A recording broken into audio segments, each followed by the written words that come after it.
আসসালামু আলাইকুম lovely learners, সবাইকে স্বাগতম আজকের এই ভিডিওতে আমি কথা বলবো অ্যাটমিক হ্যাবিটস বইটি নিয়ে, যেটি লিখেছেন জেমস ক্লিয়ার। এই বইতে মূলত লিখেছেন কিভাবে আমরা একটি ভালো অভ্যাস তৈরি করতে পারি, সেই বিষয়ে তিনি লিখেছেন। এই বইটিতে যাওয়ার আগে আমি একটি কথা বলে নিচ্ছি, সেটা হচ্ছে যে বই পড়ার অভ্যাস আমার আদৌ ছিল না, কিন্তু লাস্ট ফিউ মান্থে আমি কিছু বই পড়েছি। তার ভিতরে এই অ্যাটমিক হ্যাবিটস বইটি হচ্ছে একটি অন্যতম। এটি একটি চমৎকার বই। আহ, বই পড়ার অভ্যাস গড়ে তোলার ক্ষেত্রে আমি যেটা রিসেন্টলি ফলো করছি, সেটা হচ্ছে যে আমি চেষ্টা করি যে কোনো একটা বই আমার সাথে ক্যারি করার জন্য, যাতে আমি যে কোনো সময় সেই বইটির দু একটি পেজ পড়তে পারি। এভাবে হচ্ছে যে মূলত একটি বই আমার পড়া হয়। আহ, চলুন, বেশি কথা না বলে এই বইতে কি লেখা আছে বা এই বইয়ের মাত্র একটি চ্যাপ্টার নিয়ে আমি কথা বলবো, এবং এই বইয়ের কিছু লাইন রয়েছে যেটি খুবই রিমার্কেবল। এবং আমার উচিত, যেহেতু আমি এই বইটি পড়েছি, আমার উচিত এই বইটিতে কি আছে সেটা আমার শেয়ার করা উচিত আপনাদের সাথে। প্রথম যে লাইনটা এখানে রয়েছে, ট্রাইনি চেঞ্জেস রিমার্কেবল রেজাল্ট, মানে ক্ষুদ্র ক্ষুদ্র যে ছোট ছোট যে পরিবর্তনগুলো হবে, এই পরিবর্তনগুলো মূলত হবে রিমার্কেবল রেজাল্ট, মানে একটা বৃহৎ রেজাল্ট হবে। প্রথম যে লাইনটা আমি আপনাদেরকে দেখাচ্ছি, all big things come from small beginnings, the seed of every habits a single tiny decision. তার মানে হচ্ছে প্রত্যেকটা জিনিসের শুরু হয় একটা ক্ষুদ্র আহ, থেকেই।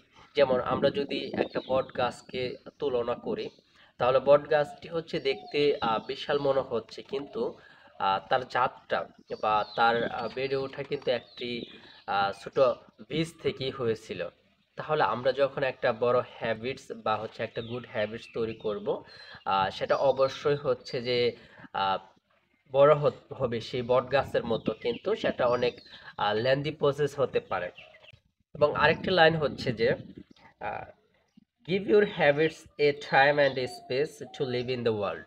তার মানে হচ্ছে যে একটা অভ্যাস গড়ে তোলার ক্ষেত্রে সেটা রাতারাতি হবে না, বা সেটা কিছু একটা লম্বা সময় নেবে।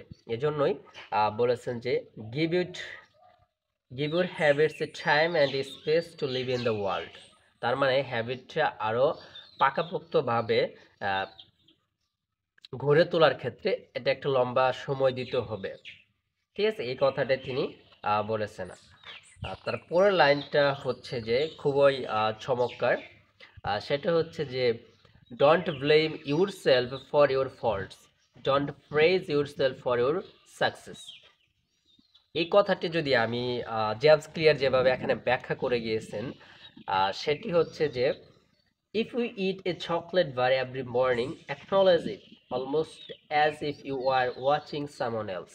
তার মানে আপনি যদি প্রত্যেক দিন একটা করে চকলেট বার খেয়ে থাকেন, তার মানে আপনিও নিশ্চয়ই কারো কাছ থেকে এটা দেখে অনুপ্রাণিত হচ্ছেন, বা কেউ খাচ্ছে সেটার দেখে আপনার হচ্ছে যে একটা ইফেক্ট পড়ছে। তার মানে আমাদের সারাউন্ডিং থেকেও আমরা কিন্তু অভ্যাস গড়ে তুলতে পারি। তবে এই অভ্যাসটা হতে পারে খারাপ, বা এই অভ্যাসটা হতে পারে ভালো। সেজন্য আমাদের সারাউন্ডিংটা খুবই এখানে ইম্পর্ট্যান্ট, আমি যেটা মনে করি একটা অভ্যাস গড়ে তোলার ক্ষেত্রে। এবং এখানে একটি কথা বলা রয়েছে যে মেক ইট অ্যাট্রাকটিভ, মানে হচ্ছে আপনি যেই কিছুতে হচ্ছে যে অভ্যস্ত হতে চাচ্ছেন, সেটা অবশ্যই অ্যাট্রাকটিভ হতে হবে, যাতে আপনি সেটা দেখে আগ্রহ হয় সেই কাজটি করার প্রতি। সেটা হতে পারে বই পড়া, সেটা হতে পারে আপনার ইংলিশ স্পিকিং শেখা, সেটা হতে পারে যে কোনো একটা স্কিল, তবে সেটা অ্যাট্রাকটিভ হতে হবে। এবং অ্যাট্রাকটিভ কেন হতে হবে, তিনি এখানে লিখে গিয়েছেন যে people often choose products not because of what they are, but because of where they are. মানে প্রোডাক্ট কিনে মানুষ তখনই যখন সেটা কি সেটা না দেখে, কিন্তু সেটা কোথায় এবং কিভাবে রাখা হয়েছে সেটা দেখে মানুষ কিনে। তার মানে এখানে হচ্ছে যে অ্যাট্রাকটিভটা হচ্ছে যে মোর ইম্পর্ট্যান্ট। হ্যাঁ, কোনো কোনো কিছু প্রেজেন্ট করার ক্ষেত্রে বা যেটা যখন অ্যাট্রাকটিভ হবে সেটার প্রতি আমাদের আগ্রহ জন্মাবে। ওকে, বই পড়া সম্পর্কে একটি কথা বলে গিয়েছেন, সেটি হচ্ছে যে it's easy not to read a book when the book self is in the corner of the guest room. তার মানে আপনি বই পড়েন কিন্তু আপনার যে জায়গায় হচ্ছে আপনি সব সময় হচ্ছে আপনার থাকেন বা চেষ্টা করেন থাকার, সেখানে কোনো বই নেই, বা হচ্ছে আপনার বই আপনার পড়ার টেবিলে না থেকে বা আপনার বেড না থেকে সেটা অন্য একটা রুমে রয়েছে, হতে পারে সেটা গেস্ট রুম বা টিভি রুম, সেটাতে হচ্ছে যদি আপনার বইটা রাখা হয় তাহলে কিন্তু সেখানে গিয়ে বইটা পড়া হবে না। তার মানে সেটা অ্যাভেলেবেল করতে হবে, আপনার সারাউন্ডিং এর পাশে থাকতে হবে, তাহলে সেটা অ্যাভেলেবেল যখন হবে, সেটা যখন অ্যাভেলেবেল হবে তখন সেটা আমরা সহজেই নিতে পারবো, পড়তে পারবো, কারণ আমরা নিজেও জানি না যে কখন আসলে আমাদের বই পড়ার অভ্যাস বা বই পড়ার আগ্রহ জাগে। এই জন্য হচ্ছে যে সবসময় সেটা অ্যাভেলেবল রাখা উচিত। এবং আরেকটা কথা বলেছেন, সেটাও রিমার্কেবল আমার কাছে। If you want to drink more water, fill up a few water bottles each morning and places them in common location around the house. তার মানে হচ্ছে আমরা যদি আহ, পর্যাপ্ত পরিমাণে পানি পান করতে চাই তাহলে অবশ্যই একটা অভ্যাস গড়ে তুলতে হবে যে আহ, কিছু বোতল বা হচ্ছে যে পানির বোতল সবসময় সাথে রাখা, যেখানে থেকে আমরা সহজেই সেটা আমাদেরকে রিমাইন্ড করে দিবে যে দেখে, বা আমরা যদি হচ্ছে যে একটা আহ, আহ, মামপট, হ্যাঁ, আমরা যদি একটা ওয়াটার পট সবসময় সাথে রাখি তার মানে সেটা রিমাইন্ড করে দিবে আমাদেরকে যে পানি খাওয়ার জন্য। এই জন্য হচ্ছে যে সব সময় সেগুলো কাছে রাখার জন্য।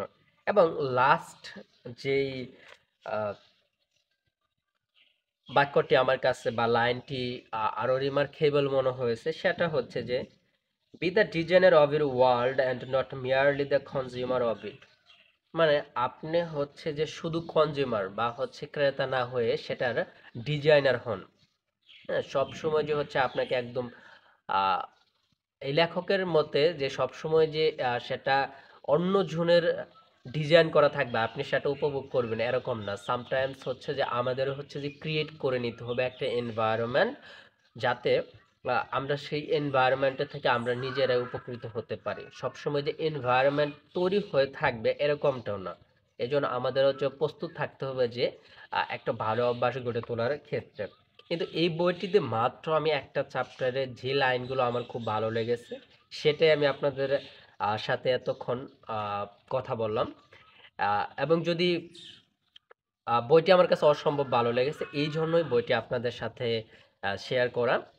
আহ, এবং আপনার এই বইটি কিনে একটি ভালো অভ্যাস গড়ে তোলার ক্ষেত্রে এটি অবশ্যই সহায়ক হবে আমি মনে করি। এবং এই ছিল এই বইয়ের কয়েকটা পেজ সম্পর্কে কথাবার্তা।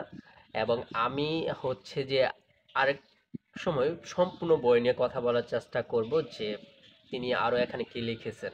সে পর্যন্ত ভালো থাকবেন এবং আহ, আরেকটি বই নিয়ে কোনো এক সময় দেখা হবে। সে পর্যন্ত ভালো থাকবেন। আসসালামু আলাইকুম।